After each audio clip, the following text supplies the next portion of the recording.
오늘 본문은 이 제목에서 보면 제목이 조금 이 속임수의 위험이다. 여러분 이 오늘 45절까지 물론 좀 내용이 더 연결되긴 하지만은 이 에서와 리브가 그리고 두 아들 야곱과 죄송합니다. 이름이 바뀌었네. 이삭과 리브가 그리고 그 자녀들 에서와 그다음에 야곱의 이야기. 그러나 이게 어떻게 보면 아름답게 가는 것이 아니라 서로 속이고 속임을 당하는 그런 모습이 나옵니다. 특별히 오늘은 리브가와 야곱이 이삭을 속여서 그리고 에서의 축복을 바꿔서 누구에게 주게 하죠? 야곱에게 주고자 하는 이것을 보게 됩니다. 사실 27장에는 이 리브가와 이 야곱의 행동, 속이는 문제를 평가하지는 않습니다. 그냥 나열만 해놓고 있습니다. 이게 잘 됐다, 못 됐다 그런 말도 없습니다. 또는 우리에게 이걸 따라서 해라, 따라서 하지 말라 그런 문구도 없습니다. 그냥 내용이 쭉 흘러가고 있습니다. 그리고 참 흥미로운 것은 이러한 리브가와 야곱이 이삭을 속여서 형 대신 야곱을 축복한 것, 이것은 궁극적으로 하나님의 약속의 성취인 것도 우리가 알 수 있습니다. 예를 들어서 여러분 창세기 25장 23절에 이미 낳기 전에 이렇게 하나님께서 예언의 말씀을 주십니다. 같이 한번 읽어볼까요? 여호와께서 그에게 이르시되 두 국민이 내 태중에 있구나. 두 민족이 내 복중에서부터 나누이리라. 이 족속이 저 족속보다 강하겠고 큰 자가 어린 자를 섬기리라 하셨도다. 큰 자가 누구죠? 장남 에서, 작은 자, 어린 자 야곱입니다. 분명히 야곱이 하나님의 약속의 그 라인, 축복의 흐름인 것을 보게 됩니다. 그러나 한번 이것을 한번 보기 바랍니다, 여러분. 하나님의 예언, 하나님의 목표, 하나님의 뜻은 어느 정도 이렇게 말씀을 통해서 알려졌어요. 그러나 여러분 그 꿈, 비전을 향해서 하나님의 그 꿈을 이루기 위한 그 과정이 굉장히 중요한 것을 보게 됩니다. 자, 하나님께서 어떤 우리 교회에 비전을 주었습니다. 사명을 줬습니다. 여러분 가정에, 여러분 개인에게, 여러분 자녀들에게 비전을 줬습니다. 이 목표를 이루기 위해서 어떠한 과정을 밟아야 되는 건가? 어떠한 절차, 신앙의 덕을 세우면서 이것을 이루어야 되는가? 오늘 이거를 좀 도전받기를 원합니다. 성경 전체로 보면은 이 한 구절을 하고 이 27장뿐만 아니라 전체로 보면은 하나님께서 전체적으로 이 속임수, 조작, 하여튼 아버지를 속인 거잖아요. 형은 막 털이 많고 남자라고 막 사냥꾼같이 보였어요. 형제인데 너무나 달라요. 저는 굉장히 피부가 야곱처럼 털이 없습니다. 그래서 야곱하고 굉장히 비슷한 걸 많이 느꼈어요. 아버지가 알아요. 자기 자식이기 때문에 만져보면 털이 북실북실. 누구? 큰 놈이구나. 털이 없이 매끈매끈. 막내구나. 이렇게 당장 아는 거예요. 냄새도 벌써 달라요.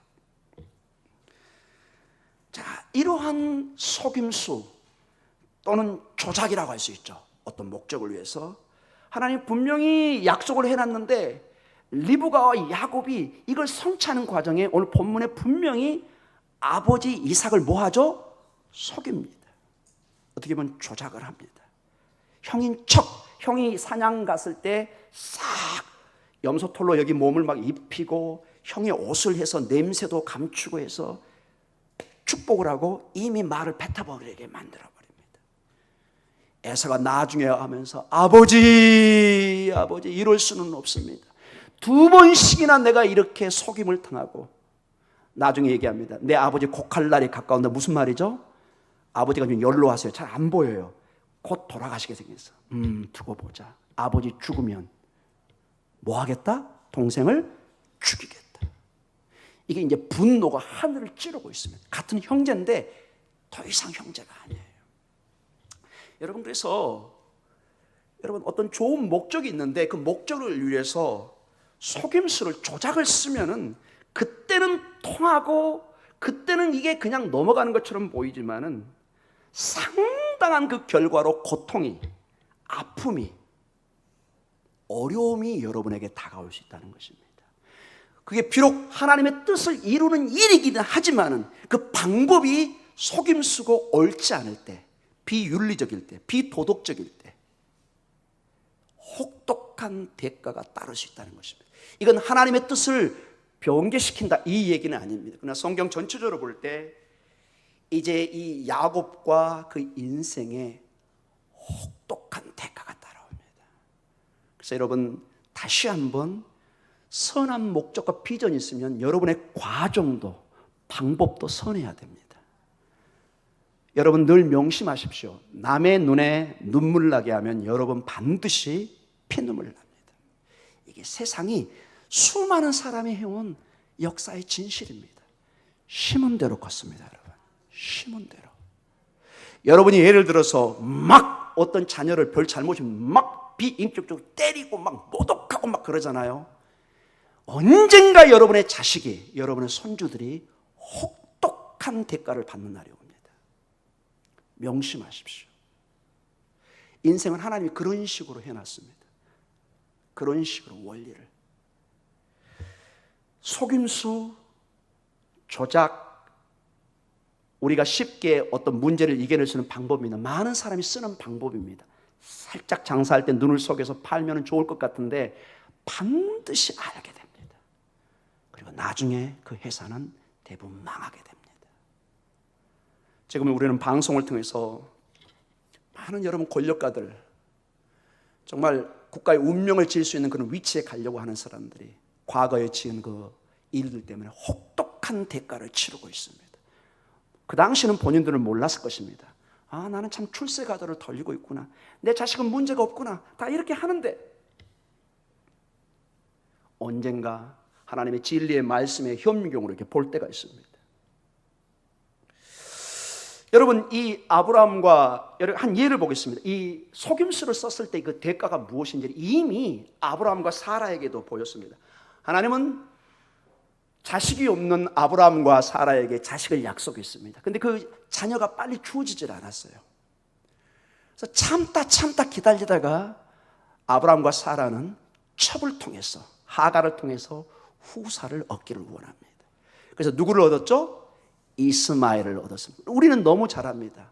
이 하갈과 이스마엘은 아브라함과 사라의 가정에 혹독한 갈등과 고통의 결과물이 됐습니다.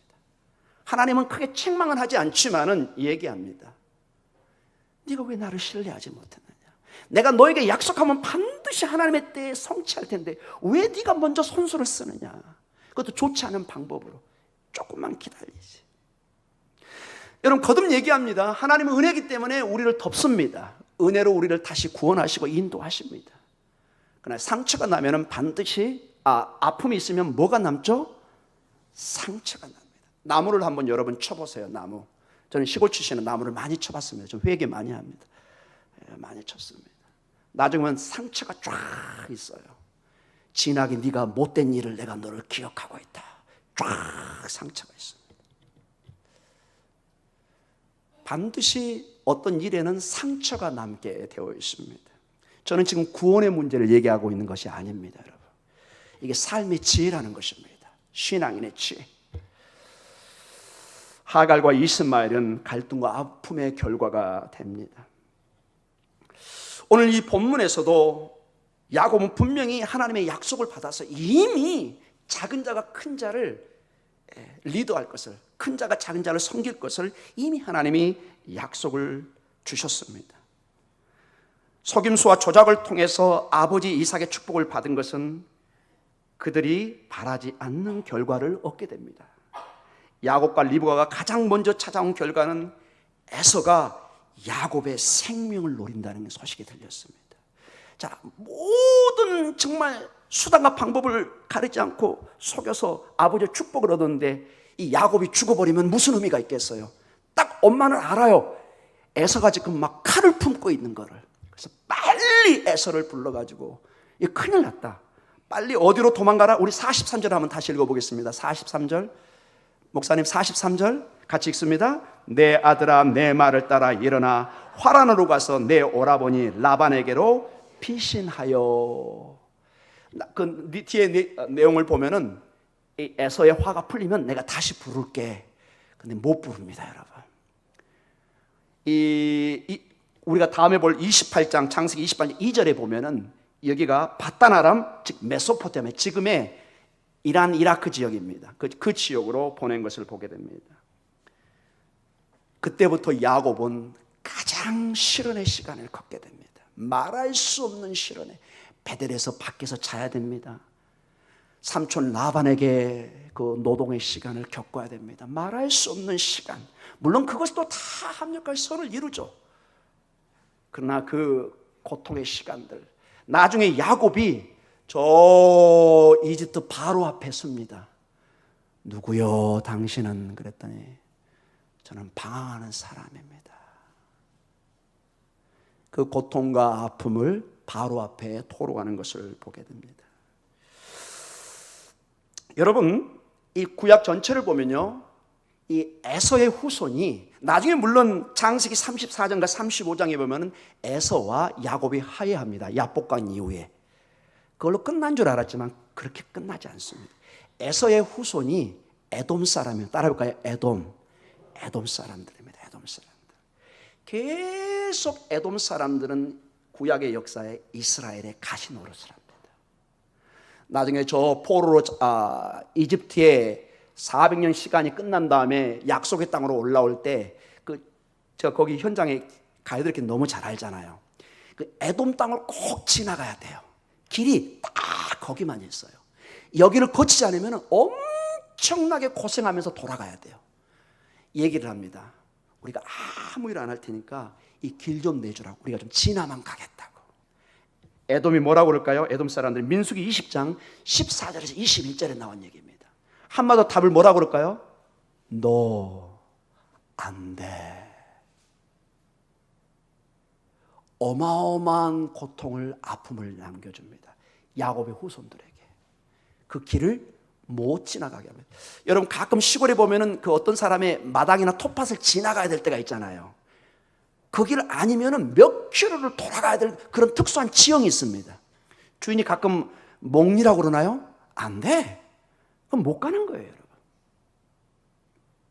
가끔 뭐 TV에 보면 막 뭐 땅 싸움해가지고 공공 도로를 막 막아놓고 이건 내 땅이니까 못 지나간다고 막 이렇게 하는 방송의 모습도 나오는데 꼭 그 모양처럼 에돔의 후손들이 이스라엘 백성들의 길을 막아버립니다.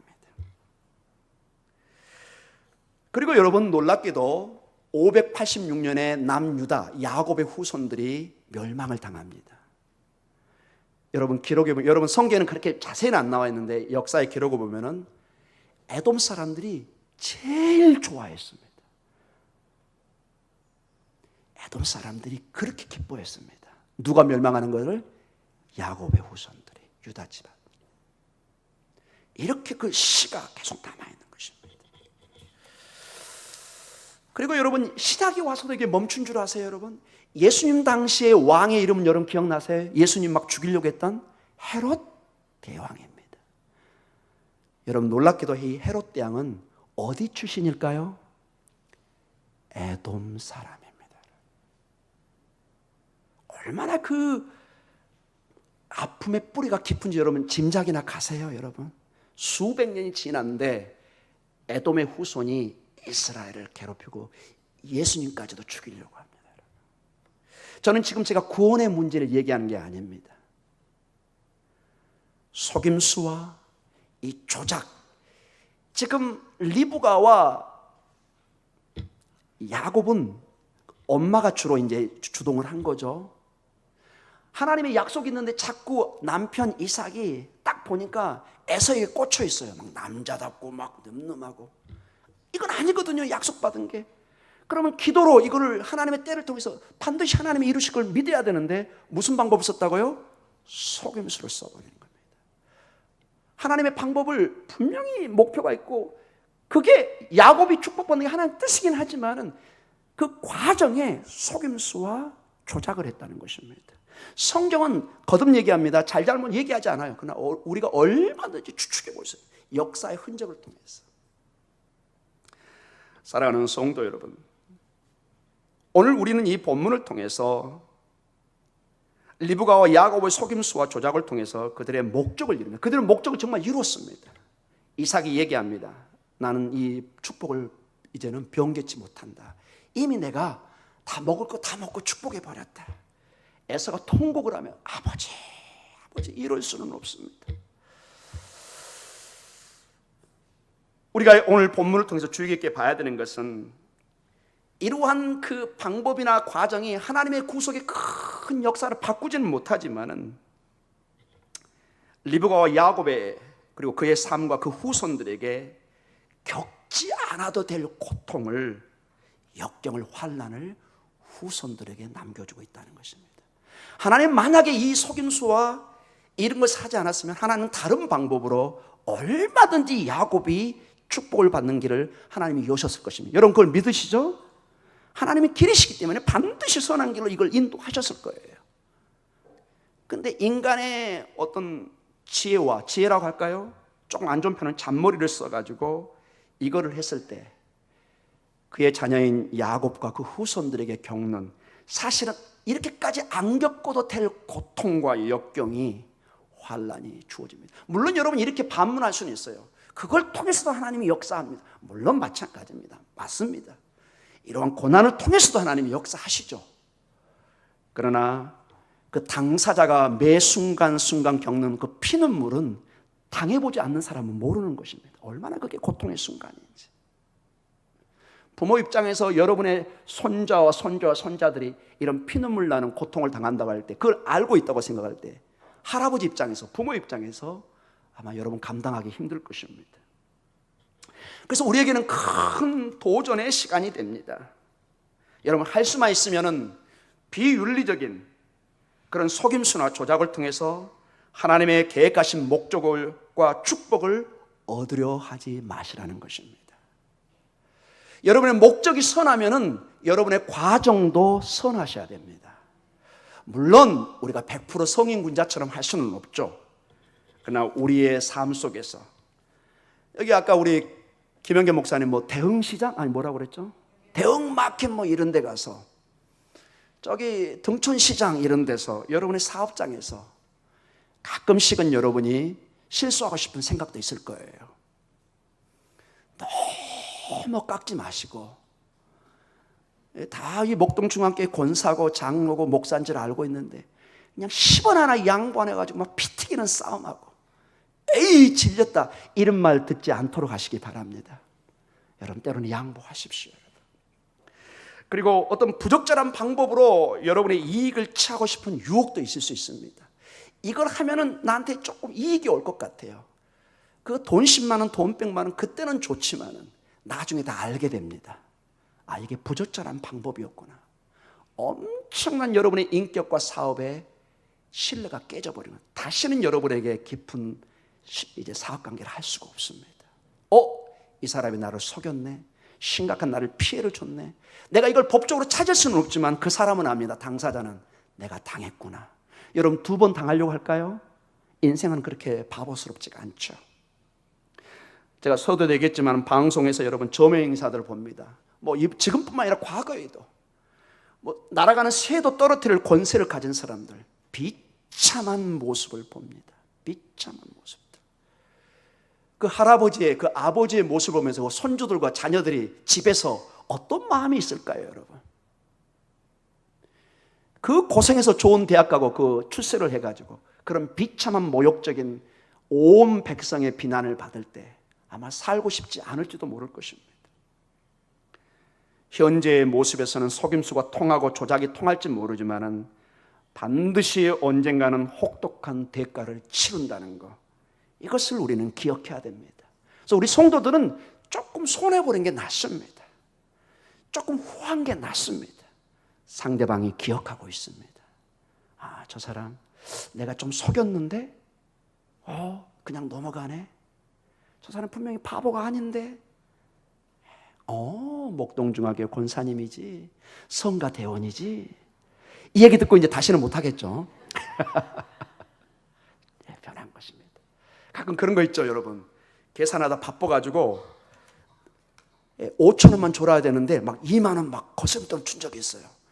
왔어! 하나님의 은혜로 오늘 2만 원 벌었다. 돌려주셔야 됩니다, 여러분. 집에 와서 딱 계산해 보니까 계산이 내가 더 받았네.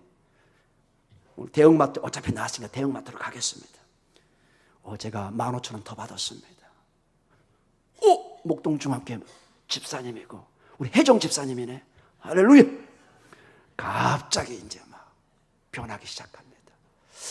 아마 조만간에 대형마트 우리 교회에 나온다고 새신자 등록에 이런 손님은 처음 봤습니다. 그래가지고 전도 안 해도 감동이 돼가지고. 아멘. 그게 진짜 전도 아닙니까 여러분? 감동이 돼서 오는. 속임수와 조작은 대개는 그 순간에는 워낙 계획을 잘 세우면 통합니다. 넘어갑니다. 사람들이 다 모르는 것 같습니다. 여러분 그러나 기억해야 됩니다. 언젠가는 오늘 리브가와 야곱처럼 심각한 역효과가, 부정적인 대가가 기다리고 있다는 것을 잊지 마시기 바랍니다. 마치 소도둑이 바늘도둑이 소도둑 된다고 이 속임수와 그 다음에 이 조작에 능숙해지면 점점점 이제 큰 것을 노리기 시작합니다. 그러다가 크게 당하는 것입니다. 우리 모두, 저도 이걸 보면서 이런 생각이 듭니다. 제가 하루에 몇 번이나 거짓말할까요? 특히 우리 집사람한테, 여러분한테 생각해 보니까 많이 하고 있어요. 근데 절대로 얘기 안 하죠. 저 거짓말 안 한다고. 여러분, 우리는 다 실수하고 잘못 있습니다. 부족합니다. 누가 누구를 정죄하겠습니까? 그러나 이 성경의 말씀을 통해서 보면은 이 속임수와 이 조작이 점점점 커지면은 감당할 수 없는 상처를 남긴다는 것입니다. 조금 더 이 속임수와 조작이 커지면은 내 후손에게 영향을 줍니다. 어이구 그놈 잘생겼네. 아버지 이름이 누구셔? 할아버지가 누구신데요? 오, 그분 역시 훌륭한 아들이, 손주가 나왔네. 누구누구라 그러면 그래? 가봐. 별로 사이가 안 좋았던 거죠. 곤란합니다. 여러분 이제는 우리가 새롭게 변화될 줄 믿습니다. 과거에 있었던 건 다 내려놓으시고 여러분의 책임성 있는, 여러분이 한 가정의 가장으로서, 할아버지로서, 교회의 목사요, 장로요, 집사요, 권사요, 성도로서 하나님이 나를 보고 계시고, 여러분이 길거리 가서 전도하는 것도 중요하지만은 여러분의 삶을 통해서 여러분이 전도해 가는, 그래서 이 목동 중앙교회 이 주변의 사람들이 정말로 우리를 새롭게 볼 수 있는 그런 계기와 전환이 있기를 간절히 축원합니다. 여러분 주님을 신뢰하시기 바랍니다. 주의 선한 일이 있다면 반드시 합력하여 선을 이루십니다.